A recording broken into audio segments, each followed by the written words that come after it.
એ અક્કલની ઋષિ જો આવે એ મુખ્ય મંત્રમાં બે અને એને અમે સુવા કહી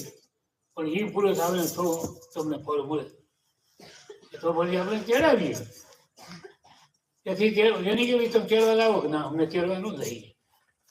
એને કહ્યું નહીં પછી મેં ભજનમાં વિક્ષેપ પડ્યો કે હરાબજી તમારા ભૂખા બની જાય અમે તેડવા ન જઈએ તેને કે બધા ના જ પડે વળી સદાવે વસીને પૂછ્યું કે મારા કોઈ તેડવા થતું નથી હું પૂછ્યું કે પણ તમે એમ કેવો મફત કોઈ જાય તમે બીડું પહેરવો નહીં અને કહેજો ભાઈ કે રાતના ભાગ દેવું એટલે રૂપિયા રોકડા દેવું મોટી નોકરીનું ઉદો દેવું એવું બીડું ફેર ઘણી